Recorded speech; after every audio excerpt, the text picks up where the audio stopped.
ಉಡುಪಿಯ ಮಲ್ಪೆಯಿಂದ ಮೀನುಗಾರಿಕೆಗೆ ಹೋಗಿದ್ದ ಶ್ರೀಲಕ್ಷ್ಮಿ ಹೆಸರಿನ ಡೀಪ್ ಸಿ ಬೋಟ್ ಮಹಾರಾಷ್ಟ್ರದಲ್ಲಿ ಸೆರೆಯಾಗಿದೆ.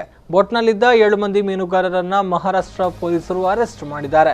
ಶ್ರೀಲಕ್ಷ್ಮಿ ಬೋಟ್ನ ಕ್ಯಾಪ್ಟನ್ ರಾಮ ಭಟ್ಕಳ ಸೇರಿ 7 ಮಂದಿ 2 ದಿನಗಳ ಹಿಂದೆ ಮಲ್ಪೆಯಿಂದ ಆಳಸಮುದ್ರ ಮೀನುಗಾರಿಕೆಗೆ ತೆರಳಿದ್ರು.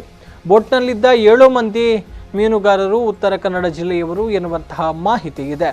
ಗೋವಾ ರಾಜ್ಯ ದಾಟಿ ಮಹಾರಾಷ್ಟ್ರ ತಲುಪಿದ್ದ ಬೋಟ್ ಮಾಲ್ವಾನ್ ಸಮುದ್ರ ತಲುಪ್ತಾ ಇದ್ದಂತೆ ಅಲ್ಲಿನ ಕೋಸ್ಟ್ ಗಾರ್ಡ್ ಪೊಲೀಸರು ಬೋಟ್ ಮತ್ತು ಮೀನುಗಾರರನ್ನ ವಶಕ್ಕೆ ಪಡೆದುಕೊಂಡಿದ್ದಾರೆ. ಮಹಾರಾಷ್ಟ್ರದ ಸಮುದ್ರ ತೀರದಿಂದ ಬೋಟ್ 12 ನಾಟಿಕಲ್ ಮೈಲಿ ದೂರದಲ್ಲಿತ್ತು. ಆದರೂ ಕೂಡ ಮಹಾರಾಷ್ಟ್ರದ ಮಾಲ್ವಾನ್ ಕೋಸ್ಟ್ ಗಾರ್ಡ್ ಪೊಲೀಸರಿಗೆ ಅಲ್ಲಿನ ಮೀನುಗಾರರು ದೂರು ನೀಡಿದ್ದರಿಂದ ಬಂಧನ ಆಗಿದೆ ಅಂತ ಮಲ್ಪೆಯ ಮೀನುಗಾರರು ದೂರಿದ್ದಾರೆ.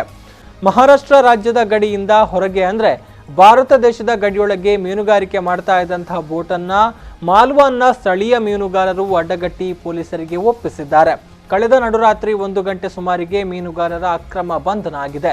ನಮ್ಮವರು ನಿಯಮದಂತೆ ಮೀನುಗಾರಿಕೆ ಮಾಡಿದ್ರೂ ಕೂಡ ಅರೆಸ್ಟ್ ಮಾಡಿದಂತಹ ಮಹಾರಾಷ್ಟ್ರ ಪೊಲೀಸರ ಕ್ರಮವನ್ನ ಉಡುಪಿ ಬೋಟ್ ಚಾಲಕರ ಸಂಘದ ಅಧ್ಯಕ್ಷ ರವಿ ಖಂಡಿಸಿದ್ದಾರೆ. ಮಾತ್ರ ಅಲ್ಲ, ಬಂಧಿತರನ್ನ ಕೂಡಲೇ ಬಿಡುಗಡೆ ಮಾಡಬೇಕು ಅನ್ನುವಂತಹ ಒತ್ತಾಯವನ್ನ ಕೂಡ ಮಾಡಿದ್ದಾರೆ.